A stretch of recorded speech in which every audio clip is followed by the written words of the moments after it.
캐나다와 멕시코에 25% 관세를 부과하고 중국에 추가 관세 10%를 적용하는 이번 행정명령은 트럼프 대통령 취임 이후 첫 관세 인상 조치입니다.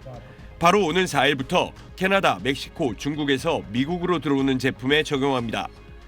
캐나다산 원유에 대해서는 예외로 10% 관세를 적용합니다. 트럼프 대통령은 이번 관세 인상 조치와 관련해 자신의 SNS를 통해 불법 체류자와 펜타닐 같은 치명적인 마약의 위협 때문에 행한 조치라면서 미국인을 보호하고 안전을 보장하는 것이 대통령으로서의 의무라고 강조했습니다. 캐나다와 멕시코는 즉각 반발하며 보복 관세를 포함한 대응을 요구했습니다. 주스탱 트리도 캐나다 총리는 미국에서 수입하는 제품에 25% 관세를 부과하겠다면서 멕시코 대통령과 만나 양국이 함께 대응할 가능성을 열었습니다. 멕시코 역시 미국에 대한 보복 관세를 공언했습니다. 다만 중국은 관영 매체를 통해 트럼프 대통령이 국제사회와 미국 내에서 모두 반대하는 논리를 펴고 있다면서도 관세 인상에 대응할 준비가 돼 있다며 신중한 입장을 전했습니다. 이번 행정명령에는 당사국이 보복 관세를 부과할 경우 미국이 추가로 관세를 올리는 내용이 포함돼 있어 이른바 관세 전쟁의 악순환으로 이어질 가능성이 있습니다. 월스트리트 저널 등 미국 주요 언론들도 역사상 가장 어리석은 무역 전쟁이라며 우려의 목소리를 내고 있습니다. SBS 한상우입니다. 지난 1월 수출액은 491억 2천만 달러로 전년 동월 대비 10.3% 감소했습니다. 재작년 10월부터 이어진 플러스 행진이 16개월 만에 멈춰선 겁니다. 반도체가 8.1% 증가하며 선방했지만 자동차와 기계, 가전 등 나머지 주력 품목 대부분이 마이너스를 기록했습니다. 정부는 지난해 2월이었던 설 연휴가 올해는 1월이 되면서 나흘이나 조업일수가 감소한 데 따른 일시적 둔화로 분석했습니다. 실제로 조업일수를 고려한 일평균 수출액은 7.7% 증가해 1월 기준 역대 두 번째로 높았습니다. 정부는 이번 달은 반대 효과로 수출이 증가세로 돌아설 걸로 예상하는데 문제는 미국발 관세 리스크가 당장 현실화하고 있다는 겁니다.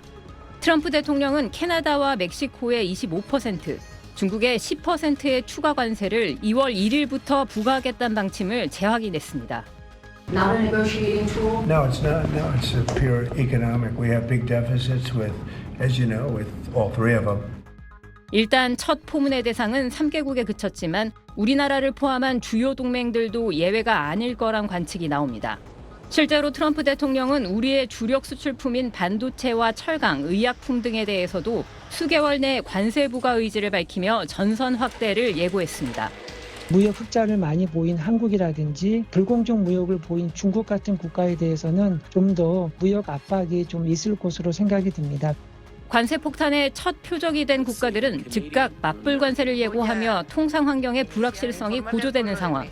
정부는 이달 안에 금융과 물류 등 수출 전 분야에 걸친 범정부 비상대책을 마련해 대응한다는 방침입니다. SBS 유덕희입니다.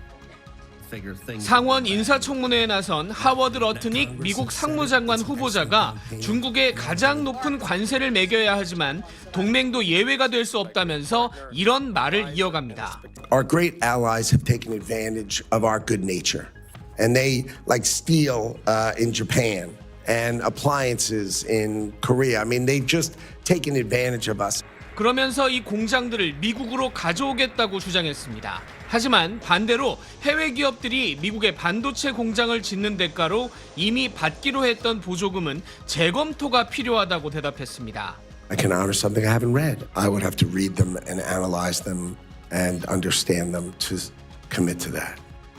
트럼프 대통령이 삼성이나 SK 같은 외국 기업들한테 약속했던 보조금을 줄 필요가 없고 관세로 압박을 하면 어차피 투자를 하게 될 거라고 말했던 것과 같은 취지의 발언으로 해석이 됩니다.